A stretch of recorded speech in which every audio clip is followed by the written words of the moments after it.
Hi, everybody. Welcome to another episode of Detour Essentials Live. We are in season 7, episode 6. I can't believe it. One more to go. One more to go. So, if you are joining us for the first time, welcome. We would love to know where you're joining us from. We are the Emerge Trio, and we are here every single Wednesday at 8 o'clock when we are in season. Like we said, this is season 7. So you can go back to our YouTube channel and watch every episode from seasons 1 to season 6 and all the seasons, all the episodes before this one. We're at what? Episode 6. Episode 6. So we're like seasonal fruits, right? So we're not available all year long. That's right. But the great thing is, as Kathy said, even if you miss the season, you can catch up and watch all of the episodes that we've previously done. Yeah. Hi, Althea. Hi, Althea. How are you? We're great. Thanks for joining us from the Big Apple. Nice. Yeah. So, guys, you can follow us on all of our platforms at Ready to Emerge. And like we said, we're here every Wednesday. I can't believe that it's 7 seasons and we're already in episode 6. So, for those of you that don't know us and are joining us for the first time, I am Kathy Goodall. I am a marketing strategist and I am a connector of brands, businesses, and people. I'm also a leadership and growth coach and a proud member of the Emerge Trio. Over to you, Nai. Okay, I was watching. I was like, is it Rush? Is it me? Because now I'm at the bottom. I know. Yeah, I'm like, this is so weird to have you at the bottom. I know. Exactly. Rochelle, we normally go like this for Rush. Okay, so hi guys. I'm Naomi Garrick. I'm also known as the PR chick, and I am a personal branding coach, but I'm also a PR consultant. So I'm the founder of Garrick Communications, a boutique PR agency. And essentially, I help companies and individuals to build more purposeful and profitable brands. I'm also a very proud founding member of the Emerge Trio. This way, over to you, Rochelle. What kind of button change that? Okay, we're discombobulated. I don't know how we ended up like this. I'm also a very proud member and founding member of the Ready to Emerge Trio. Good evening, all. I am Rochelle Cameron. I am another proud member of the Emerge Trio. I am CEO and founder of Prescient Consulting Services Limited. I am also an attorney at law, and I am known as the Adrenaline Rush. Vincent, big up yourself, all your family them. So, guys, for those that have been joining for this season, you should have been hearing us talking about this exciting thing that's happening in September. We are coming back to the big stage on September 18th for the Emerge Summit. The last summit that we had a hybrid summit in 2020, and we had 2 amazing summits in 2019. Our first in March and then again in July. And we, of course, because of COVID, we haven't been able to have in-person events. So we've been doing Detour Essentials live, but we are happy to take this to the stage on September 18th. So we'll be bringing back the Emerge Summit at the AC Hotel, which is where we had our second summit, right, guys? So we're taking it back to the AC Marriott, and we are going to be having our landing page ready next week. So by the end of our next episode, fingers crossed, but I think we're going to be ready. We're going to actually have our landing page up, which will have some really great announcements. You'll get to learn who possibly some of our speakers are. We're going to have about 8 amazing speakers talking about really great topics. The theme is actually going to be Emerging Without Limits. Sorry, I had a brain freeze for a minute. That's our senior moment, baby. No, I don't like that. I like a brain freeze is fine, not a senior moment. I'm not a senior. I'm a something, but not a senior. So it's Emerging Without Limits. So we have some really exciting guests that will be participating. Some you've seen before on Detour Essentials Live, but this time we're bringing them to the stage. And as you know, if you follow Ready to Emerge, it's going to be a day full of actionable next steps. You have your workbook, but we also have some really awesome activities that are going to be happening throughout the day to support your Emerging Without Limits journey. So look out for the announcement next week where we'll tell you how to get tickets, prices for groups, bring your friends, bring a partner. And this event is not exclusive to women. So that's a big thing that we do with Ready to Emerge. It is for anyone that is ready to emerge. So if you're ready to emerge, listen out next week for the details. You can learn more about how you can be a part of our first live summit since the pandemic. Wow. Now we should just take that video out and use it because I want to go. I want to go. I want to go. I want to buy a ticket. Wait, can you imagine when we announce the speakers? No, no. You remember that song, Big Things I Want for you, baby. AC, I get busy because we're ready to emerge ready. Whoa! Oh, oh,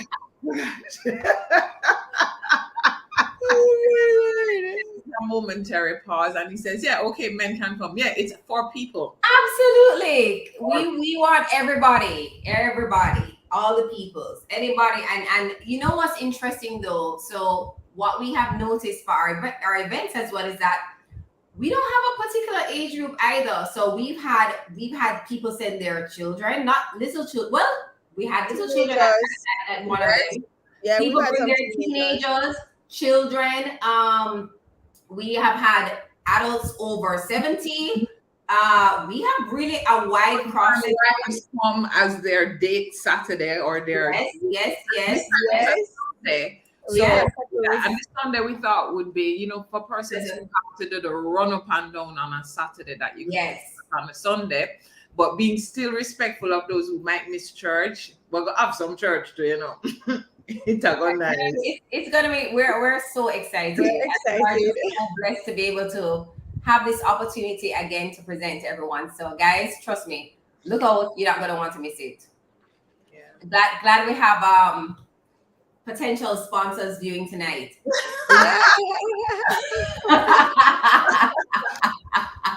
Okay, so what we're doing now? It's showtime. So it's showtime. Hi, Lorianne. So tonight, I was running a little late coming onto the show because I was lying down before everybody missing a whole heap of message for everybody and when I get old and can't even manage. So I was taking a nap, like a proper sleep and dream. And when I got up, I felt like for tonight's guest, something else was needed. It wasn't just, I felt like I needed to amp it up so that we could understand who we are dealing with. So many of you know her as the Chief Marketing Officer at Digicel. You know her in her PR mode, you know her in her marketing mode, you've seen her around, you've seen her photos, you follow her on Instagram. But before we get into a full description of her, there's a poem by Dr. Shefali. You remember that book, Radical Awakening? Yes. The Time of the Awakened. Guys, you know that we always have the books, right? They're always like around the corner. And then one of my favorite poems is in that book. And I think this poem just epitomizes our guest tonight. So I'm going to read a couple of stuff. Nasha, this is very special, I just nobody never get poem before. Nobody get poem read yet. There comes a time in the life of a woman when she discards her old ways like tossed shoes in the garbage, when she shreds her list of shoulds and obligations, and when impossible expectations are burned in an incinerator. There comes a time in the life of a woman when her desire to fit in with the crowd dissolves, when her manic compulsion to be perfect vaporizes, and when her obsession to be voted popular eviscerates.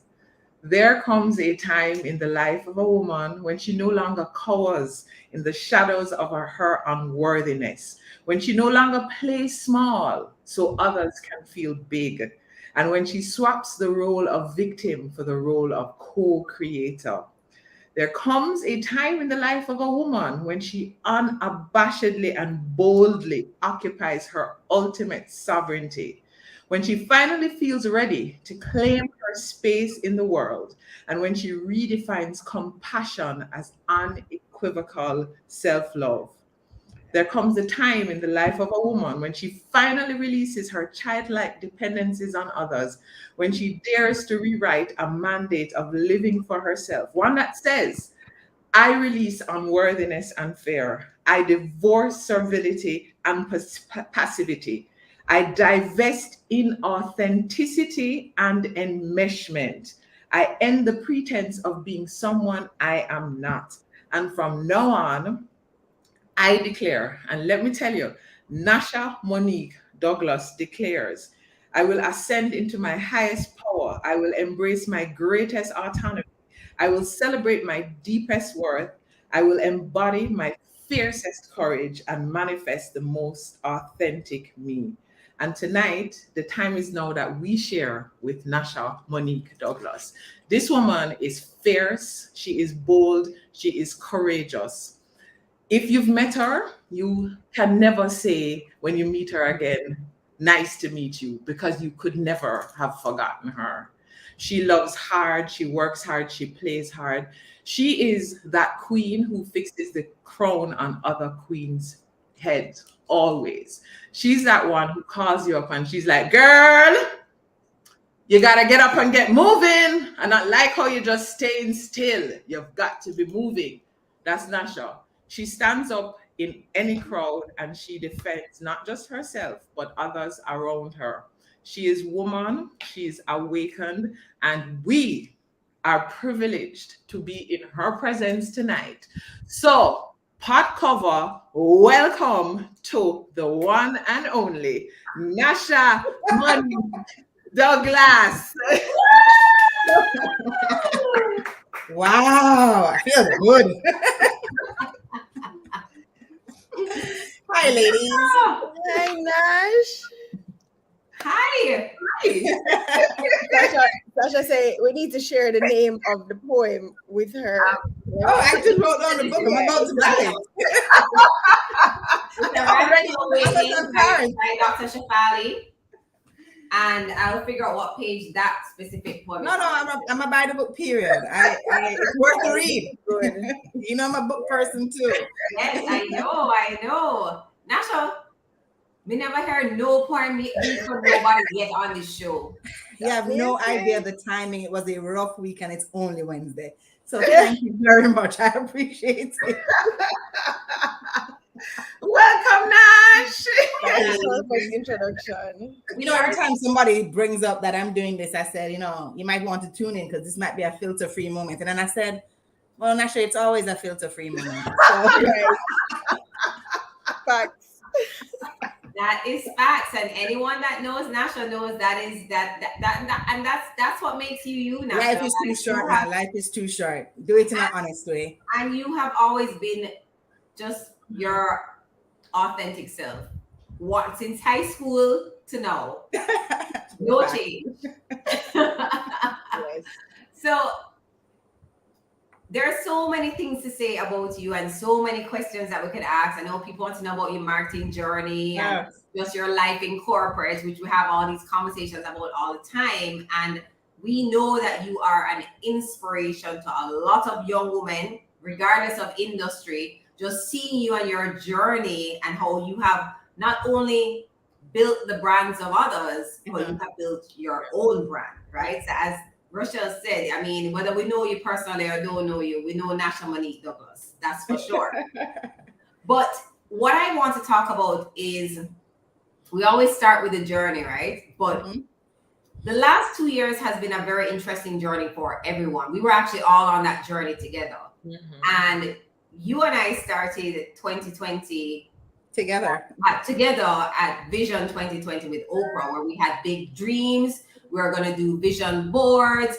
We had our lives planned out for the rest of the year because it was the first week in January, right? And then pandemic happened in March. What has that journey been like for you, Nasha, over the last 2 years? Well, I liked it at first, right? Because what people fail to realize, because, you know, when I say this, everybody laughs at me, that I'm actually a natural introvert. And so being alone means nothing to me. I love it. I love getting to know who I am. I love watching my own evolution. I love speaking to myself, and yeah, people are important, and you ladies are part of my life. So you know that I love people. I just every once in a while I need to hibernate to protect inner Nasha. So I took the opportunity after the shock to go learn stuff and do stuff differently. I learned to bake. Will I do it? No, I'm sorry, absolutely. you learned to do what, Nash? I learned to bake, but I didn't tell anybody because I didn't want people to expect me to bake for them. You know how you did that? Yeah, No, because you already I know. don't want the obligation of baking. I just learned how to do it. I learned how to cook things that, to be fair, and people will judge me. I learned how to cook things like stew peas and oxtail and curry goat. That was on my list of things to learn. Like, Oh, you and I can teach taught me. myself. I can't cook any of those three things. No, Neither No. can I taught I. myself with YouTube. YouTube was my friend. I learned. I chose to learn. I read a lot, and unlike most people, I was actually working, so nothing slowed down for me. I work in telecoms, and internet is your gateway to everything. And you saw what happened with people wanting to learn and school and work. So there was no. I was always in this office, as you can see behind me. From the pandemic, we probably had 2 weeks where we were mandated, but then we had the opportunity to and the flexibility because our business was so critical. So I never really slowed down. I mean, I took my health into my own hands, and I was working with an amazing trainer that Rochelle knows, and I transformed my life. And then 21 just turned it back over. And so for me, the 2 years was an interesting one. I think loss was a big thing for me. We lost a lot of people. Yeah. And so I had to embrace grief, which I've avoided most of my life. So that was also a big learning for me to open up that side, embrace grief, and figure out a way to get past it. So I did all the hard work. I should Yeah. say I spent a lot of time doing a lot of hard work in the last 2 years. So I didn't mind it. I don't enjoy the opening back up, but I guess you guys need it, so I'm supporting it. So let's talk about this. What do you what are your feelings now that we are getting back to normalcy, whatever that is? Well, What would you one for me, there's no such thing called normalcy, right? And I think everybody needs to stop craving the past because it doesn't exist anymore. And even though we all know forget masks and security guards don't necessarily stop you to spritz you anymore, at the fact that the world has changed. And what I think the biggest lesson for me in this whole thing is, and I'm a Capricorn, right? So I do not embrace change. That's the one thing that I think I took from the last 2 years, and I just need to roll with it. So I do a lot of planning when it comes to work, my personal life. I have desires, I have things that I want to achieve, but I don't hold myself to that timeline anymore because it's so unforgiving, right? I said I lost enough people in the last 2 years who had vision boards and plans, and then what? So I kind of roll with it because I'm a complete believer that God does what He wants to, and if it's gonna happen, it's gonna happen. So I have the wish, I have the desire, and I have to put the work behind it. But I'm no longer beholden to a watch or a calendar. Yeah, absolutely. Well, just as you said, God has a plan for all of us, which leads quite nicely into another question that I want to ask to as it relates to purpose, right? So we all know that we're here for some kind of purpose. We may not know exactly what it is, but we're all on this journey to discover, and some of us still end up going through the journey and not discovering. Do you think that you have found what your purpose is, or you are still well on your way to discovering? So it's so funny. I think if you've ever had the pleasure of working for Diageo, you know that is something that's very important to that company's mantra. It's the belief in that you are driven on purpose. And so all of that training that we would have gone through as leaders in a company like that, it prepares you for that conversation. And years ago when I was going through it, I was frustrated. So I recently moved and I found the workbook that I would have done in one of my first leadership programs in Diageo. And I saw what my purpose was. And when I think about it, and I'm like, well, I live it. Wow. I think we overplay what knowing your purpose should be. Yes. So I'll give you an example. It said in its most brutish way, something around, I live to serve Jamaica, right? That is my passion point. And so it saddens me in with everything that goes on with Jamaica. And if it's not great, I have an emotional reaction to it because I live to serve Jamaica. In any job that I've done, if you've followed my career, you'll notice that there's a little piece of things that is connected through all of them, no matter what product I'm selling. It really is that how do we as a business impact Jamaica in a positive way? Product, services, social impact programs, CSR. Like it's important to me that whatever I'm doing in whatever capacity gives back to this country and to the people of this country. So when I read that purpose, and then I look at my career and my life, I'm like, oh, but I've been living it. But yet I beat myself up about not knowing my purpose. Wow. I know that my heart sings when it does stuff for Jamaica, right? Or to help to enhance or empower Jamaicans to live or do better. My heart feels differently than when it just does something that is purely mundane to get the job done. If it has a spin that transforms lives in some sort of way, I get really excited and all my energy focuses on it. And that's when I realized that I was actually living my purpose, because of the feeling of the different things that I do. Wow. Wow, Nash. So So cool. you know what's funny? While we were preparing for this interview, Rochelle and I had a little conversation. Because Rochelle does the bomb intro, and so I said to her, what a lot of people may not know is Nasha's passion for Jamaica, and as you said, you see it come out in her projects, you see it come out in her work, and it's about preserving and enhancing the culture as well. Yes. So that's really important, Nasha, and very significant as well, because I think, as you said, we do tend to overthink purpose and not realizing that we may actually already be living it. Right. That's what I tell people all the time. So when you search for it, what gives you joy? Go back to the simplest things of every day you do stuff. What is the one thing that made your heart sing that day? Then you're closer to your purpose than you actually think. Wow. Catherine is our note taker, so I hope she doesn't. But then, we think of purpose and we feel like this is such like adult work, right? And adulting is so hard. And as we get older, there are just so many other things, responsibilities that come our way. Our parents, work, mentees. We have Children. whole other children or no children, even just having that decision, Right. sleep or no sleep, right? So we were all talking about how tired we were today and want to take a nap. How do you deal with adulting now? Oh, all the wrong ways. In my journey, as I said, I focused on my health the first year of COVID. I had to literally I was very purposeful about how I relaxed, chilled, and rebounced, right? So there's a book, and I think it's called How Do You Fill Your Bucket? Jim Roth, I think.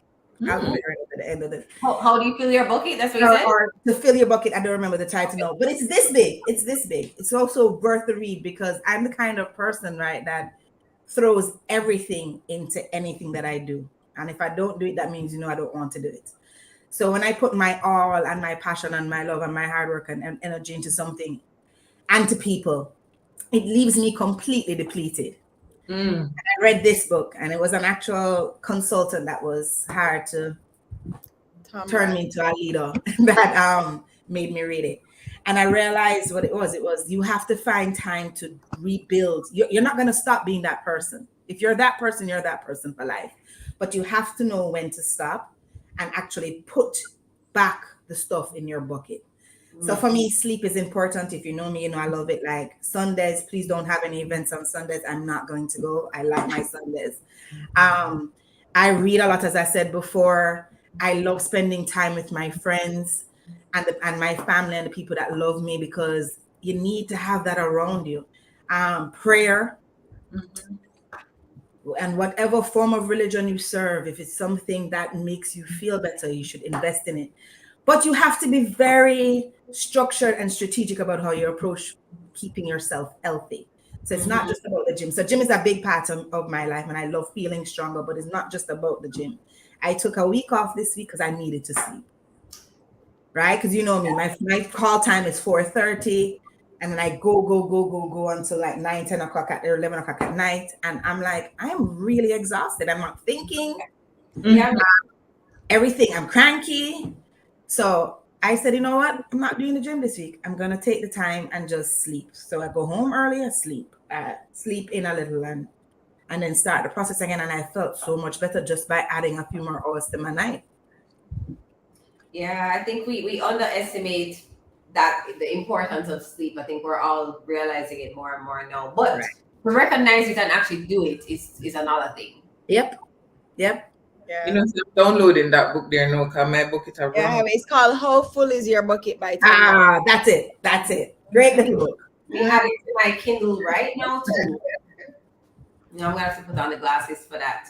Yeah, adulting gone bad. Adulting, right? It's the eyesight first, guys. You hit Guys, listen, once you hit 40, That's it. Stop All saying that. Stop saying that. Catherine, I'm not Stop trying saying to that. like goat mouth you, but it's coming. No, stop It's saying that. coming. No, but so we're Catherine, like you know, marinate in the 40s yet where like you not see, you think you see, but you're I not can see. Yes, you see. see, Terry? I can see.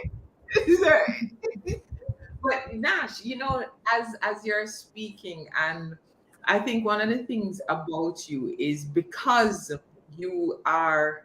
I remember a friend of mine used this word. He studied in Europe, so he came back with all of these words, feroce.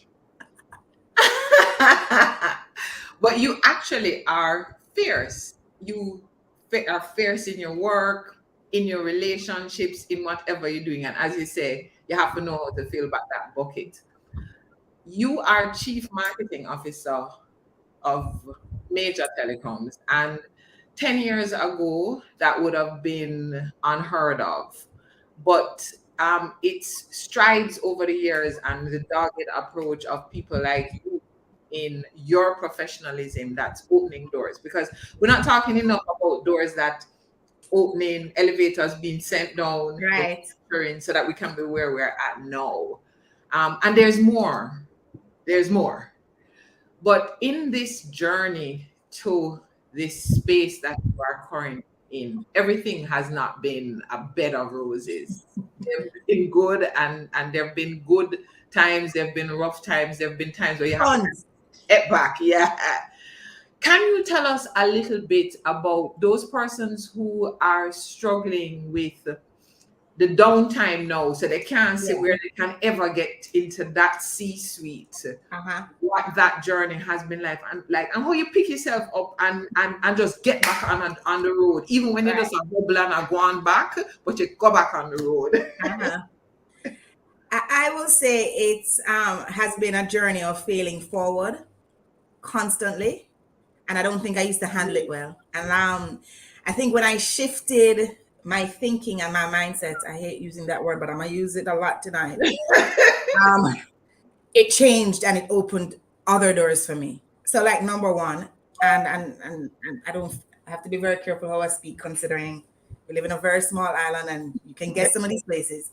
Um, I've always thought that I was worth promoting and growing, and I was.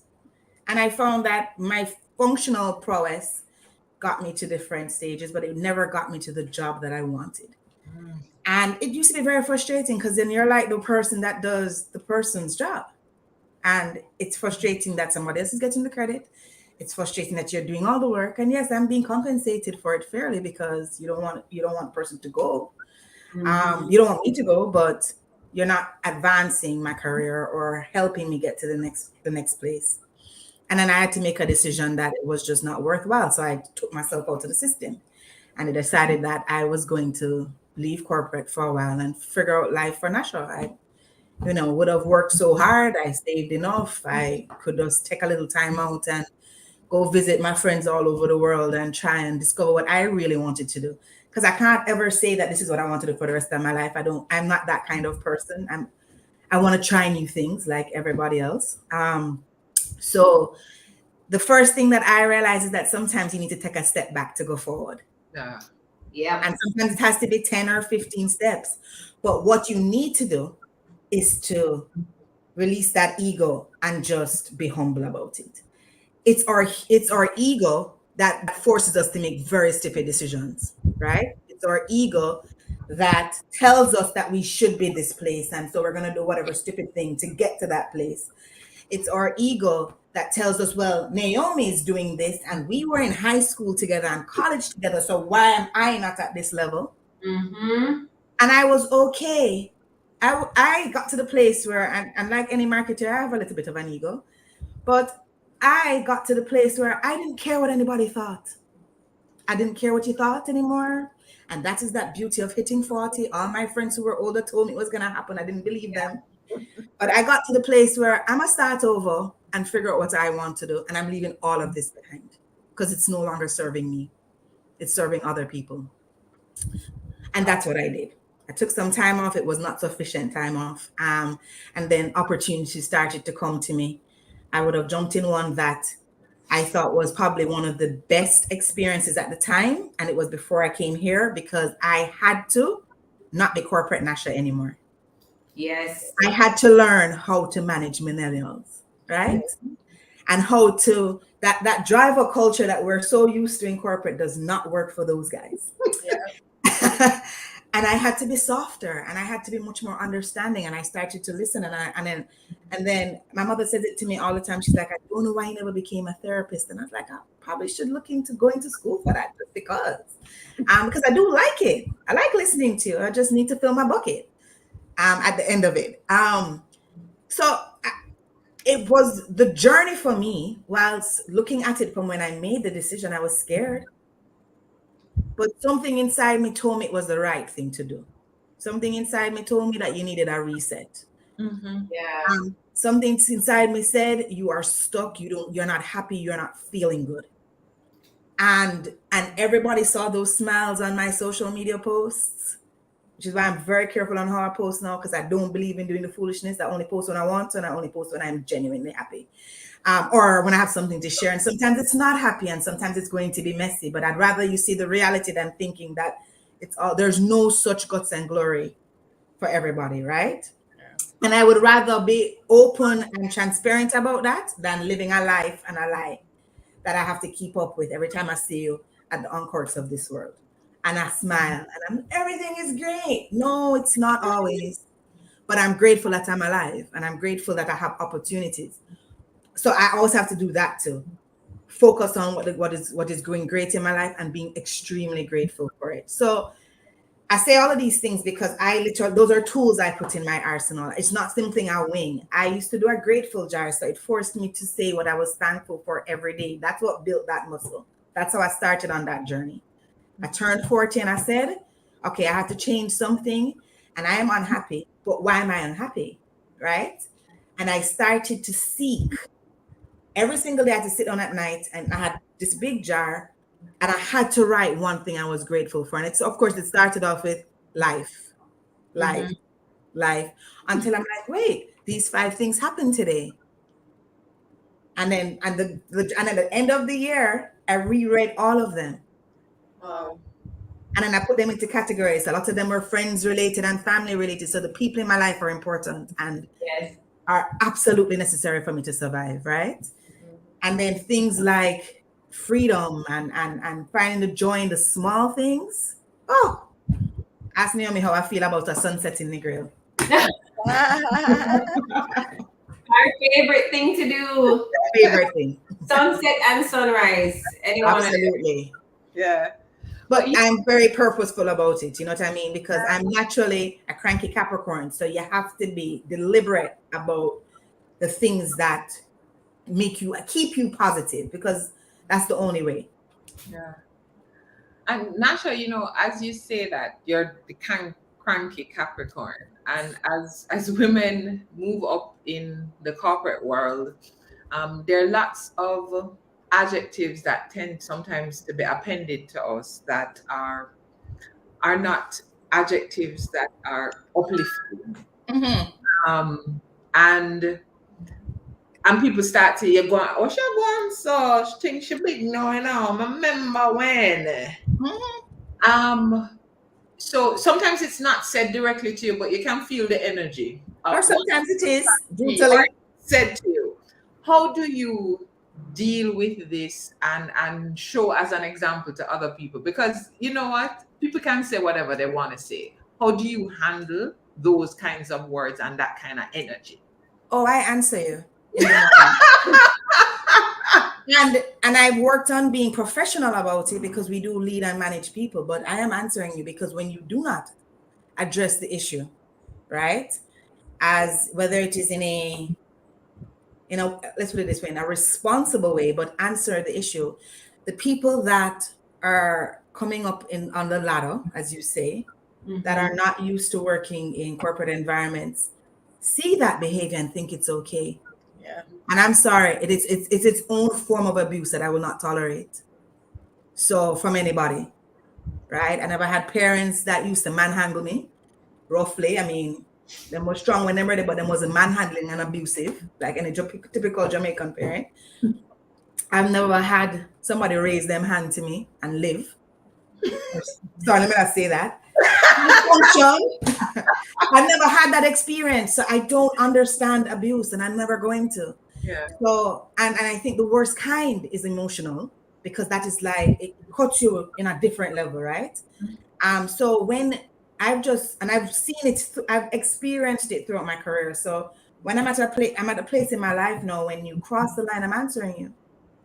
I'm checking you. I'm checking you in front of everybody you cross the line in front of.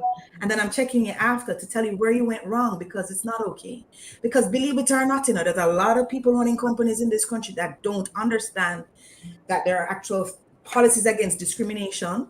They don't understand that some of the things that we get away with in Jamaica, that if you worked in the US, whoever you're doing that to would own the company because they would sue you and they would win, right?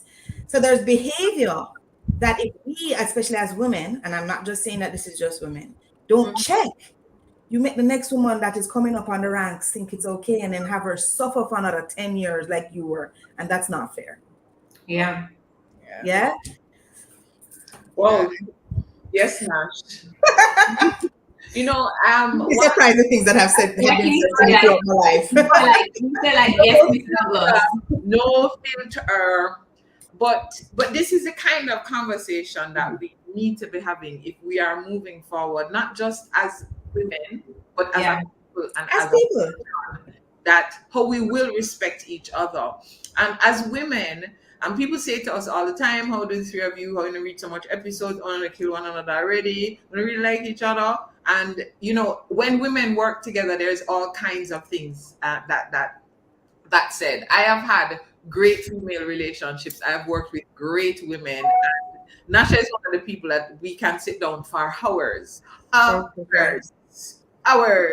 and we finish. And Nasha, one of the things that every time I think of crown fixing, you are always helping to straighten someone's crown and mentoring, and they're on that journey. As a woman leading other women and an example of women in leadership, what do you feel about that role? How does it feel knowing that you're helping somebody else, helping, and you're not looking and saying, but if they're gonna step forward, that means they're gonna step leave me? No, you're like, step on, baby girl, step on. What does that feel like? I mean, and I don't think I'm at a point of even processing those things. I just know that I'm on this earth. For a limited time, I have a job to do, and I'm just going to do it. One, I'm not threatened by you taking my job. I'm very open to people taking my job. You don't grow if you yourself don't grow. If you are trying to squeeze the life out of the current role that you have, I'm not threatened by people in that way. And if you're going to be, and like I was telling my team, why do I keep beating you to emails, man? One day, no one of them can beat me. Because I'm very big on being responsive when mails come in and stuff like that. Just a small example. But I want you to win. I want you to win because there needs to be more of us at that table. I honestly know for a fact that we cannot win as women if men are not supportive of that journey. So gender equity is my play. It's not about feminism or your version of what feminism is. It's not about just women's only vision. I live in a world where I love men. I love them. I love dating them. I love my father. I love working with them because men are so much more pragmatic, right? We are so much more deep when it comes to something. They're like, yo, let's make a decision and let's move. So that balance helps the corporate space. And so I have no issues with us all being at the table. But I know for a fact that if there's not enough women, there's not enough depth going into the conversation because they're closers. It's just how we're built. And there's nothing wrong with that. So the context gets missing if there's only one woman at the table. Exactly. Yeah. Right? And then some you go off and make a decision and you do something and you're like, but hold on, but these 10 things weren't done. Because their job is to close. Our job is to add the texture to it. How is it supposed to be done? How does it impact all of these different people? Mm-hmm. Yeah. That's what makes everything richer. Whether it's corporate, whether it's schools, it makes things so much more contextual when you have both sides, or not even just men, women, but we can go into sexual orientation, we can go into Yeah. religious beliefs, we can go into so many things. I love community thinking, Yeah, absolutely. because then it makes an idea even sexier for me, you know. Yeah. So how do I feel?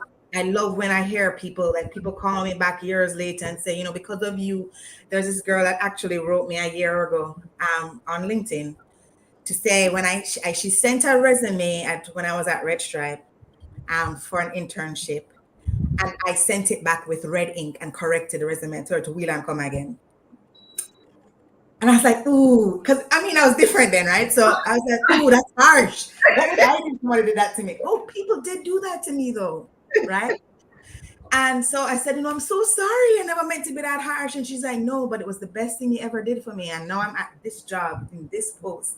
And it took you just calling me on not being lazy. Wow. And I was like, okay, so I don't feel as vilified as I did like 5 minutes ago, but thank you very much. And it shows me how important it is for you to just invest the time. If somebody wants your help, invest the time in it. And this is to anybody who may have sent me a request for mentorship on LinkedIn. I'm just letting you know, I will get to you. I've just been caught up. So Being honest, girl, there's about 5 in here right now that I've not responded to. I just have not gotten to it yet. But I just think it's important, and that's men and women, So we do a lot of football here for a reason, right? And football for me is not just what they do on the field. Football for me is how do you teach these boys to be men, and real men that protect, men that serve, men that make their communities better. That's the next piece of the journey for me. Wow.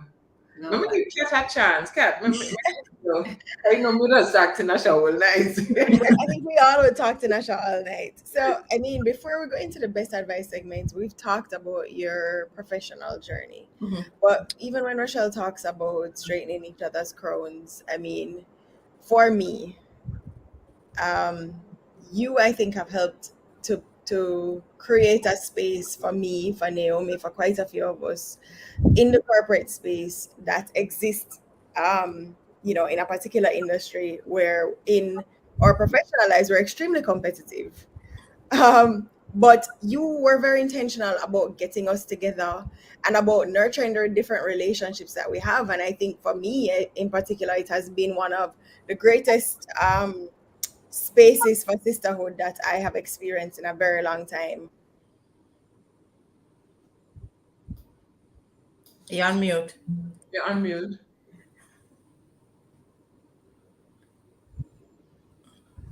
It's because she didn't buy a trackpad. That's always why. Hello? We can Yes. hear it now. You didn't hear Rochelle's how Rochelle's Can you hear styling. me? Yeah, I can hear you now. Oh, well, let me just talk because I can't hear anything. Oh, wow. Oh, My internet just dropped off. It's not mine. But since you can hear me, I'm going to that keep means, that talking. means you can hear us now.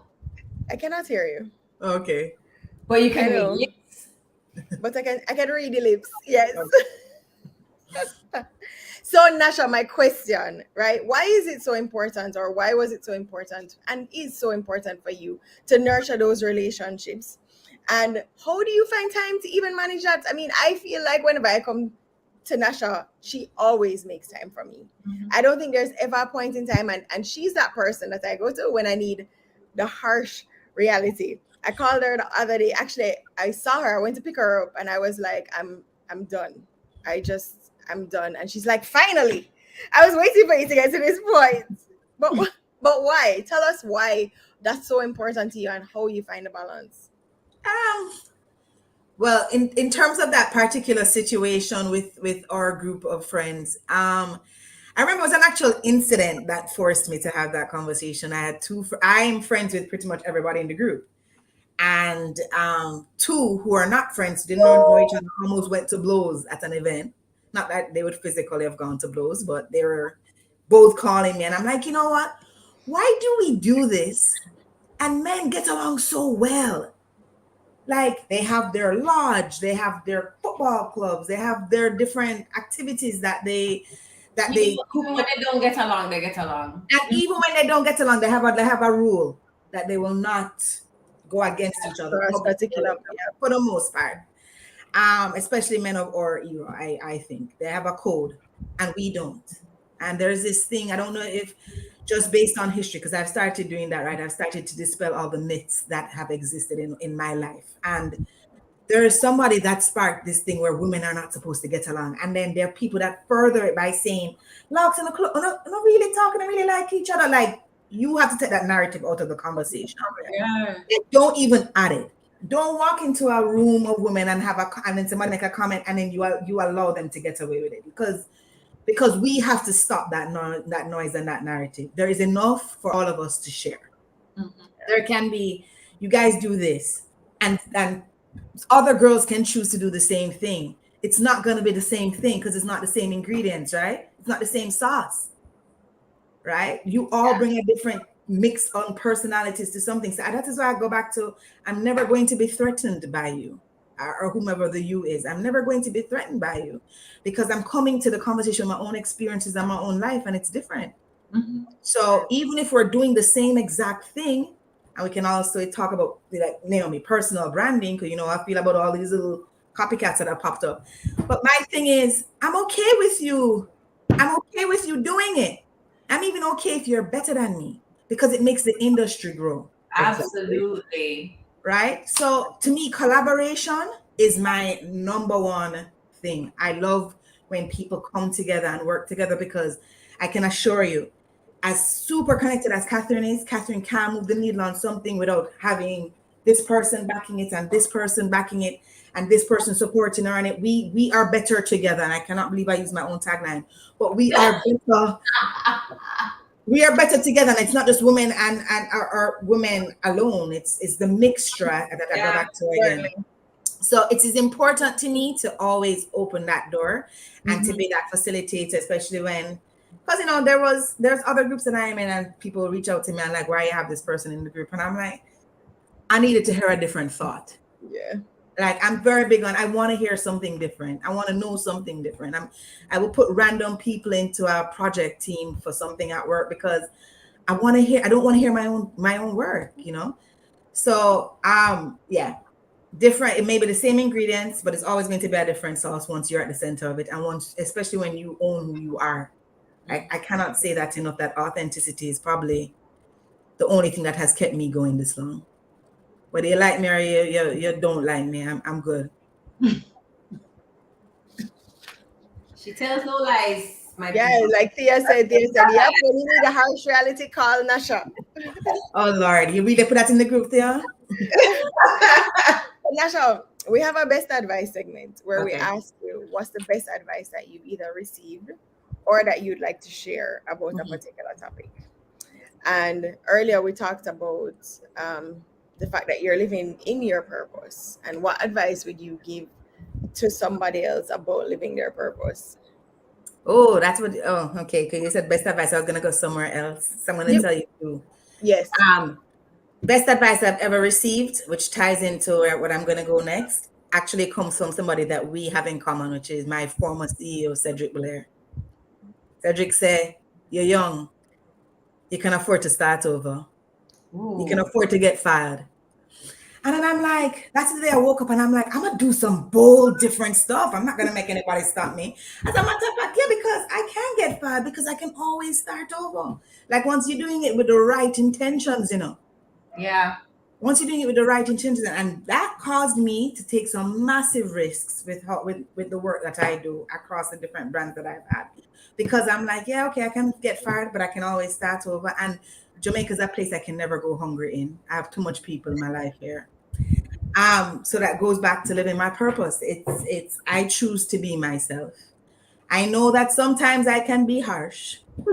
Um, I know that sometimes I can be impatient. I know that sometimes I can be stubborn, but I would rather die being me than live for you. Mm, And so I'm always going to come to the table as truthful and as honest as I possibly can because one, I don't like unnecessary surprises. Like I meet somebody and then I realize they're actually a horrible person. Mm-hmm. And I'm not talking about what comes out of their mouth. I'm talking about how they think, Yeah. how they love. Ooh, I don't want you to be surprised by me. I want you to know the things that will make me walk out. And I'm not a person that creates drama when I'm walking away from a situation, a place, or a person. I just exit stage left. And because I have decided that one, it no longer serves me, and two, we do not see eye to eye on our purpose yeah. together. So if it can't come from anything but true self-respect and honesty. And so yes, I've had to learn that I have to embrace my little rough sides and I have to shave them down and manage a little bit better so that Catherine does come to me and talk to me when she wants to get the hard truth. And I'm much more open, which is why I didn't tell her that thing that we talked about. I waited for her to come to me when she was ready. Um, and that is growth, right? Because I used to just be like, no, this is what you need to do with your life. No. I'm very good with other people's lives, guys. I really do suck at my own. I am very, very good with other people's lives. And I love being this problem solver to your life than even focusing on mine. Well, I think that's the perfect segue into asking you this question. What advice did you give about becoming the best version of you? I think I spoke about this earlier, but it really goes back to you being so comfortable being who you are and or getting to know who you are that you get rid of that ego. I have never seen a weapon that we self weaponize against ourselves than our own ego. Yeah. Yeah. Desire to live a life that you think you should live because you're watching other people. And I keep saying, you don't know what that grass really is. That could be fake turf. Yep. Focus on watering your own little sandpit, right? Yes. Focus on watering your own yard. And I tell people all the time, that's why I love being by myself because I am very much like what needs to be self-improved in Nasha life? What does Nasha need to focus on? And I focus on fixing that. I can't be concerned about what Naomi doing and why Naomi doing this. No. And why I don't reach the Naomi status. No. Mm-mm. Focus on your little yard. Uh, Debbie says, big up, Nasha. Thank you for supporting Farm Chicks. So Esther has a question that we're gonna ask you, Nasha. What's Nasha's best advice for revolutionizing a brand or an industry or a team? Wow. Ooh, that's three different things. Yes. Pick one. Pick one. Wait, Yes. pick one. I think in this job I've done all three. So let me not focus on brand or let's focus on team. I am a firm believer that when you join a team, whether you're leading it or not, you should actually get to know the team. So the first thing that I did when I started this job was, they have an orientation schedule for you to meet the different department heads and all that stuff. And I said, nope, I want to have an hour with each member of this team. And I would have asked, to your hour, I would rather you tell me the truth and not waste my time and not waste your time. Because if I need to fix something, you have an opportunity to tell me today. Anyways, I have a very vociferous team and they gave me an earful of everything that of course went wrong because nobody in Jamaica ever tells you anything that goes right.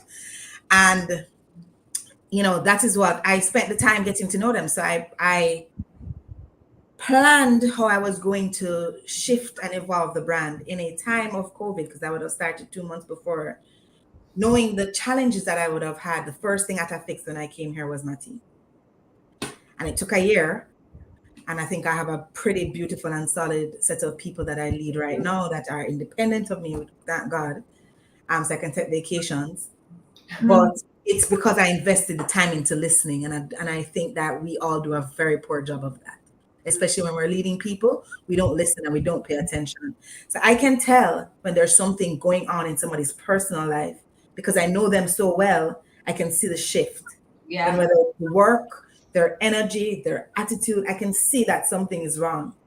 And I then give you the space to come and have that conversation so that we can try and fix it together. And I try to be helpful by trying to fix it. Like most problems can be solved. So I think the biggest investment I could ever make into transforming this brand at the time that I did would have been into That's working with, understanding, and transforming that team. Wow. So Mhm. Rochelle has a question that stops all of us in our tracks, and I'm going to ask her to ask you. Oh gosh, there now. so Nasha, you have taken us on a journey through the Nasha that you are now, and believe Mhm. the journey is continuing as you get to know yourself even more. But sitting here on this show with us right now today, Mhm. you look at Nasha's journey and you are to stop now and say, tonight, the award of what goes to Nasha? That's hard. That's my thinking question. I I don't know. The word for that's a stumper. I think having had my parents and some of their close friends over on Sunday, because it's not my house, guys, it's my mother's.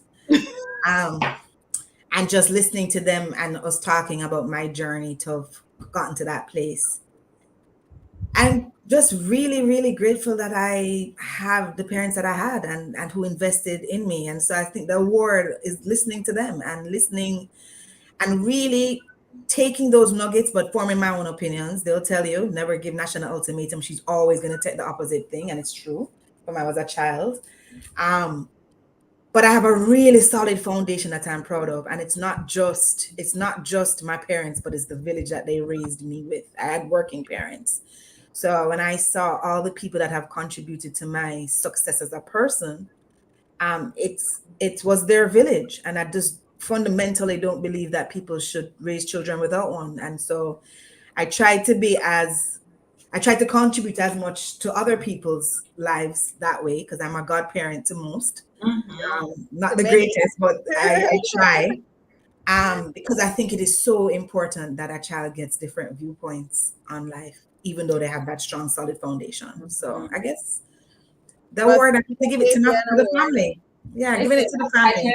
Ajan is an unofficial godchild. He loves him some Auntie Nasha. Well, Trust me. Sia just gave it an award for the Very third nice. month. Really? Okay. Okay. If I could I, scotch. I would Okay. also give you an award for resilience. I would give you so there's so many awards I would. Ah, Resilience resilience, is also top of resilience. mind for me as well. Yes. Yes, resilience is it, but I really, yeah, And resilience is probably it. authenticity. I use the Certainly. word too much tonight. That's why. Integration. And I Your had to word, shout out your my word parents who are is listening. skill. Big up Megan Kirk. So Nasha, it's funny when we ask this question, we know that everybody when they come off the show, they're like, "Oh, but that other award, what about that?" And No, what it is to do is to trigger because yeah. sometimes in the same way you have the gratitude jar, Uh-huh. sometimes we just have to stop to say all that's going on, all that swirling around. I'm going to give myself an award. I'm going to celebrate me because I've made it to today. And Yeah. this is what I am celebrating about me today. But can I tell you, I'm really bad at that, and I'm really bad I'm really bad at celebrating national accomplishments or nationals. I'm really, really bad at it. I can tell you all the things that go wrong, and it's something I just makes me feel icky. I don't know. Well, Anthony Model gave you an award for transparency, and I don't think you know her. Oh, thank you. So, Nasha, we have wanted to have you on this show for such a long time. So, we are so happy Good. that we were able to finally book this date. I mean, you can see even just from the chat, the different conversations that are happening back and forth. You are exactly who you say you are. You are authentic. You are a leader. You're someone that's very passionate and really cares about what you do and the people that you lead, right? Which is Absolutely.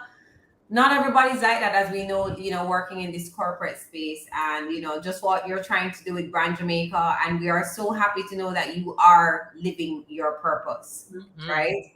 And excited to see the impact that you continue to have, not just within Digicel, but with everybody's lives that you touch, and through all these amazing projects that you do that really get to reach out to Jamaicans from all walks of life. So, Thank thank you. you so much, Thank you guys. Nasha. This is fun. I get why people love this show. We're a fun bunch. We're a fun bunch. I know that personally.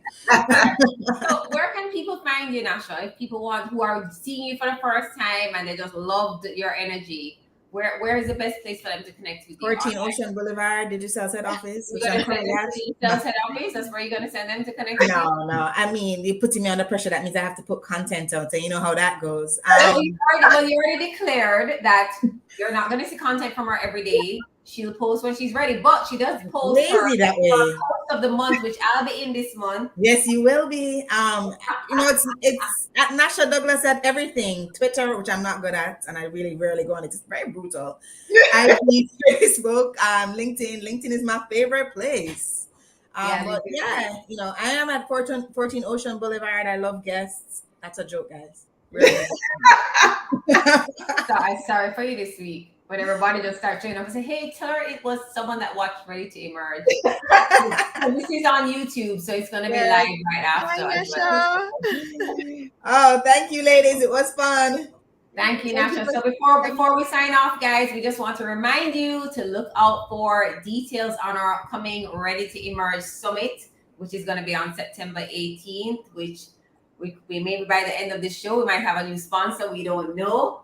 But we're very excited about the show. This is going to be our third live summit, the first one since the pandemic. We have some amazing guests, and it's all about emerging without limits. I remember this time. Guys. I didn't have the brain freeze. Emerging without limits. So look up for the details next week. And in case you didn't know, next week is our last episode for the season. Yeah, guys, this is a short season because we got to get ready for the summit. So you don't want to miss our final week. We're also going to be doing a few giveaways next week. So make sure you come early. Stay with us and look out for more details about the summit. So follow us, like us, subscribe to our channel, Ready to Emerge, and follow us on Instagram and Facebook. Bye, guys. Bye.